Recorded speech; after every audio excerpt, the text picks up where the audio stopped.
So top of your page are the most famous psukim in the Torah, one of the most famous for Yahat, this week's Parsha, V'yahavta l'reacha kamocha. You shall love your fellows, you love yourself. Beautiful.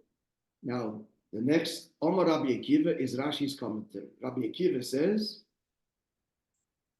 Zeh klal gadol b'Torah. And Ron, I'm going to ask you to be favorable, but we can close the door. Of course. Sorry, just this.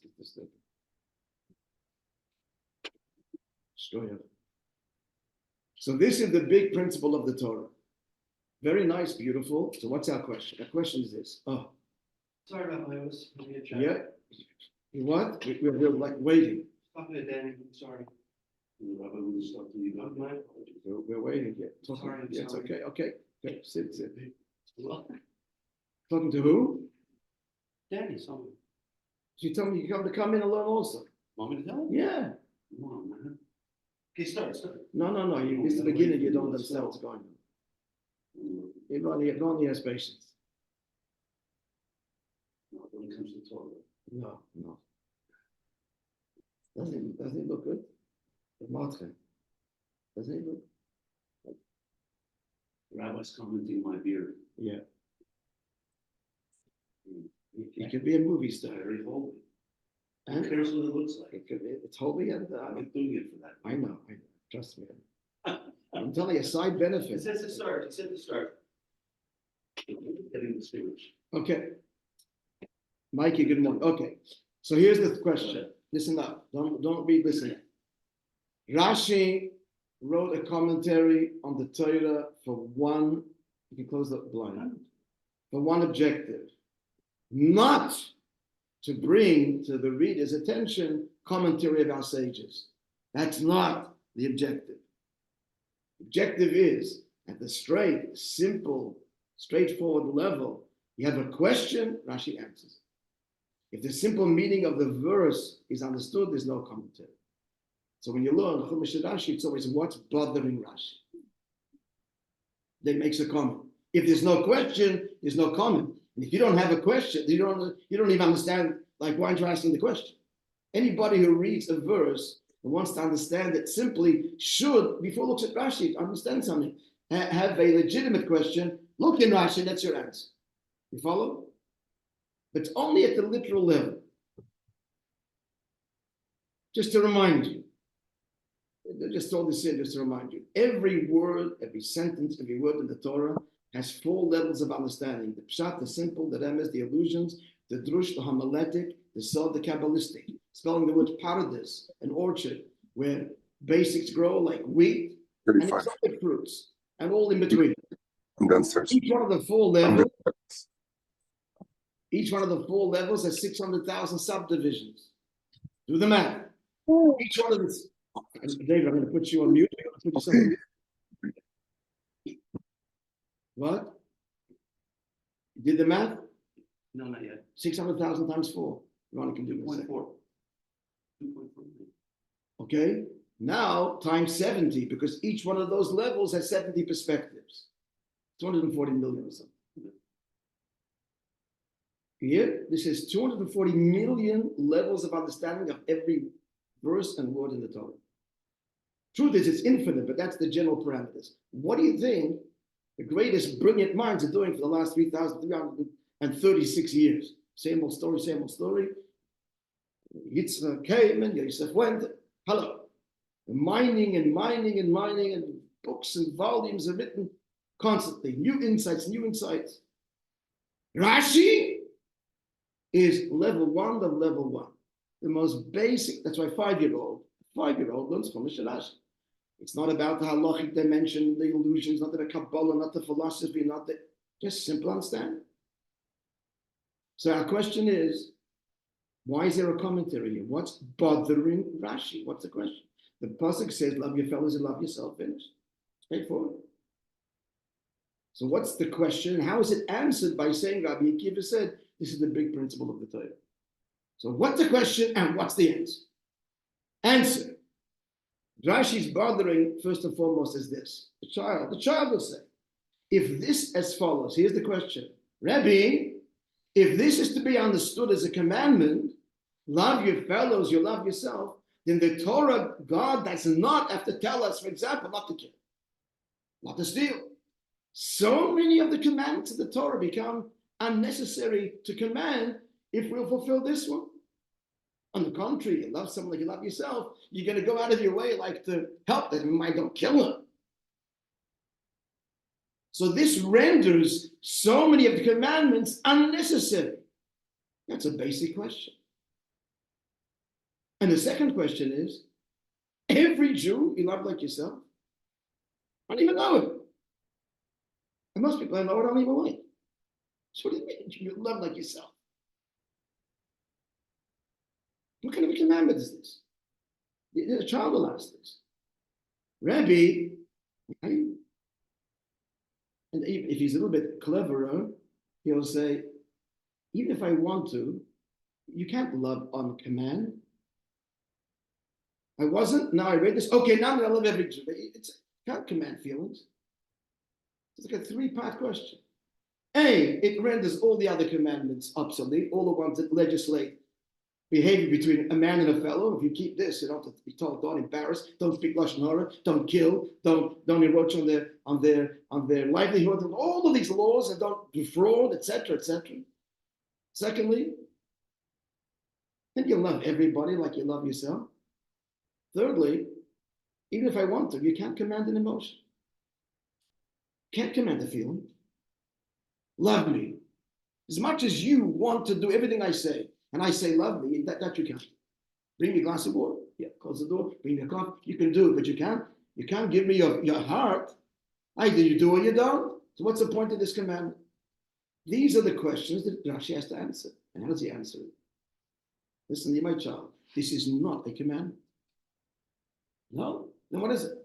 Rabbi Akiva said, it's a big principle, which means it's made up of lots of details. Klal means a composite. Klal means really a composite made up of parts. What the Pasuk is saying is this: when you do all of this, that adds up to love. That's what it means to love your fellowship. Behave this way. Don't embarrass, don't steal, don't kill her, etc. It's not a commandment. That's what forced Rashi to say this. It's a klal gadol. It's saying it's a composite that's put together by what? By all the observances. So we're not commanding you to feel anything. We're saying if you do this, that's what love means. If you feel that it's nice, if not, it's okay. Incredible message. Because actually in life now, this is not for the child, but the reality is we know you can love someone and behave horribly. It's a fact. Right? You can hurt them and I still love you. So they tell you this is not love. Don't say that. Love is measured by your behavior. Are you talking nicely? Are you behaving? Are you doing the details? Then it adds up to the big I love you. It's in the behavior. This is not a commandment. They're the commandments. That adds up to this. We clear? That's what forced Rashi to say this. But there's much more nuance to this. Why it is a big principle. At any rate, my Rabbi Akiva, we just usually quote the source, but then we get the general answer. And that answers all the questions we asked before. When they're asking you to feel anything, and we're talking about every Jew. Yeah, because you can behave nicely to every Jew. Behavior you can do. So it's talking every Jew. And it could even mean I don't like him. So what? Act lovingly. That's what it's saying. You act like this. That's what love means. Love is measured by one thing alone. How are you behaving? In your heart, either it's there or it's not, you'll work on it. It's nice. No question about it. But it's not the mandate. The same is also true of God. But you have to Hashem. How can you love God? What does it mean to love God? I can love what he does for me. Oh, yeah. Yeah, that's it. I love you, give me life, you give me this. You're not loving God then. You're loving what he does for you. You don't see God, you don't know God. How do you love something you can't even see or relate to? The same answer. You have to Hashem Malekech, the same answer here. But I'm filled to do what he wants. That's love. Same answer. You behave in the way that God wants you to, that all adds up to, that equals loving God. That's what I want for you. Do many people confuse fear with love of God? There's a lot of people who are extremely love God, but maybe a bit. I'm not this be specific on some people that I knew. I'll be specific. My late grandmother-in-law, she would love God, but was very fearful of God. It's a separate commandment. Now there too, it's the same issue. You're not fearing God. You fear what He's going to do to you. Right. That's not fear of God. So the same answer there too. I mean, not that it's, whatever it takes to do the mitzvahs by all means, whatever inspired us to do it. But the real awe of God is respect. Real awe of God means I can do this. I want to see what the problem is. You said no, I don't. That's what real awe is. That's what real awe is. So the same principle, love is about the person, not what I love. Real love is not I love what you do for me. Then who am I loving? Loving me, not you. So it all comes down to the end to how do I treat you? That's the measure of love. That's the measure of respect. The positive commandments express love. The don't do is express the fear, respect element. Okay, that answered the question. Now let's launch into the next one. Then the Torah goes on to say, like don't curse the deaf. Doesn't hear you, but don't curse him anyway. Do not place a stumbling block before the blind.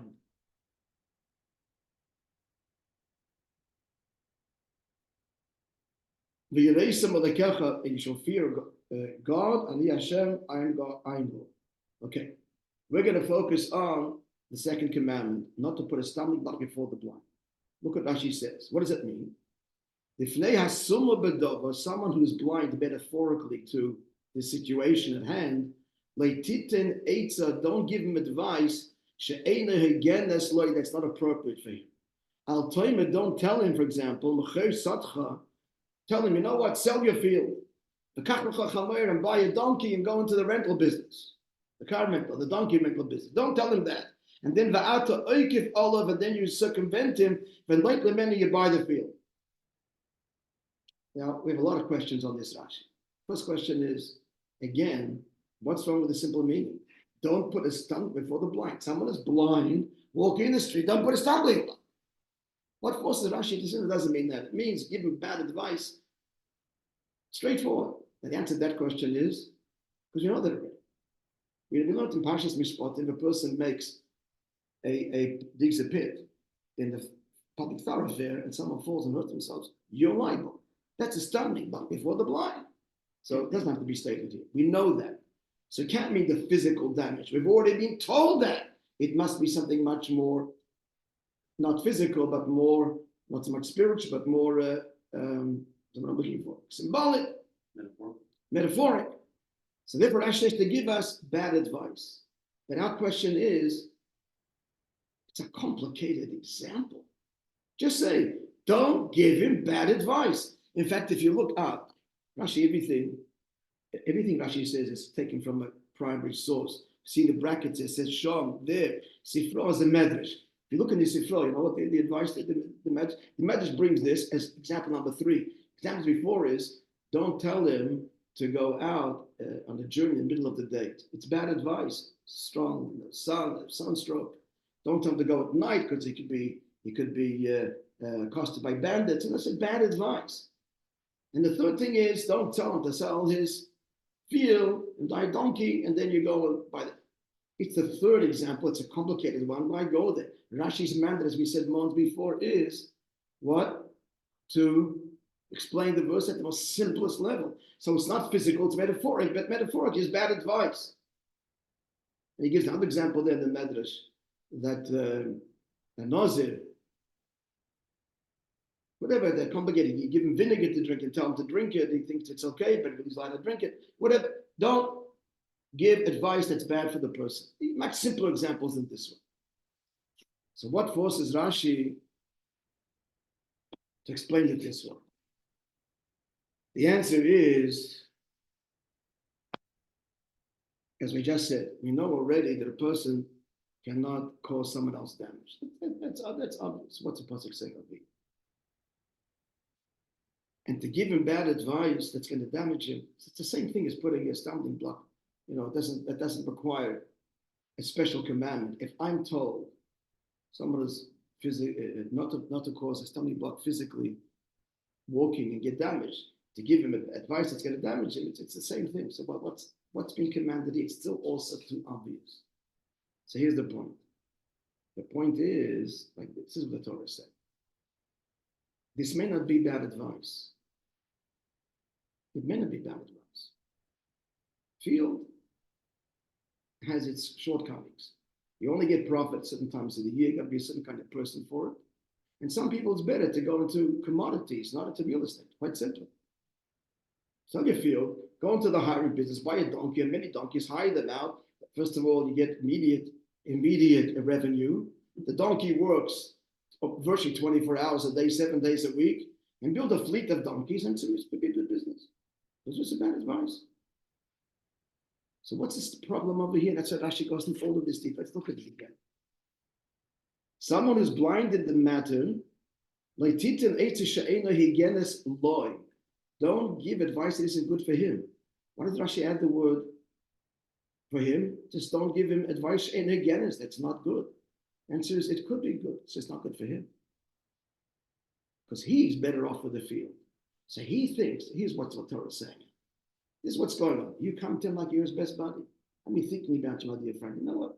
You shouldn't be in the agricultural business. You should be in the rental business. So he thinks that what? Wow, my friend's been thinking about me. He comes with a piece of advice. And what do? No, you just want his field. So you sell it. I've got a customer for you. Whether you come, you get somebody else, end up with the field. What is he blind to? He's blind to your intention. That's the Torah. This is an incredible commandment. Don't come along with the pretense of friendship when really he's blind to the agenda that you're actually using. That's why that's a complicated example that Rashi has to bring here, because if it's just damaging, it's too obvious. You're told already you don't damage your fellow Jew. Whether it's a physical stumbling block or a bad piece of advice, it's the same thing. We don't need a commandment for this. The commandment here is that what is he blind to? Your intent. It's not good for him. But you've convinced him that it is good for him. Why? Because you want to get the field. You follow? So here it's a whole new level of what the Torah wants in our engagement with the fellow human being. Now, actually, he goes even a step further. It could even be it is good for him. But your intent is not that. If you come along and say, you know what, I want your field. And I happen to think that you'd be better off in the rental business. That's something else. You're honest, you want to buy his field. In this case, he's not, he's blind. You don't say that. You just tell them, I'm your best buddy, sell your field. But your agenda is, this is an abuse of friendship. That's what the Torah wants. He walks in thinking, wow, what a great guy he is. And you're walking away laughing and you screwed him. That's the commandment here. So let's see inside Rashi again. Before the blind did not put a stumbling block. If nehasuma bedova, he's blind in the matter. What's the matter he's blind to? Your agenda. Like titin don't give him advice that's not good for him, meaning to say where you're giving him advice and it's not absolutely for his benefit, the way it appears. Al toime, don't say sell your field, buy a donkey, and you circumvent him all around him behind, the nightly men and take it. That's what the Torah wants. So the Torah wants us to be honest again. It's a very profound message in honesty in relationships. If you want the field, say so. You'll decide whether it's going to be good for you. Don't come. Okay, beautiful message, and it's practical. It's practical. All right, my friends. Now, the end of what it says, that just to conclude, you shall fear God your Lord. What does the Torah have to add that fear God your Lord here at the end of the passage? I'll just tell you, because no one knows but God what your intention is. What you're doing, no one could see. What your intention is. You're not telling anybody. You come up like the big tzaddik. But God knows. The person could slip out of any accusation saying, because then it turns out that what? That he sold his field, he went into the rental business, he can't handle it, and he lost his money. I meant good, I thought he could always act, nobody knows. But after the verse has to conclude. But be fearful of your God. He knows your thoughts. That's what the verse concludes with. You can't escape the divine judgment. You can get away with it with your friends. I meant the right thing. Okay, you're still a great guy. God knows. Anything that you could possibly, it's only in the heart to know what the agenda is. How you say it does it, by no one can really know. The verse will always conclude with fear of God. You won't be held up for judgment by any earthly court because everything looks fine. But you can't escape heavenly judgment. That's why this verse concludes with Hashem knows you can get away with it, not with me. Okay, friends? Have a wonderful day. So the story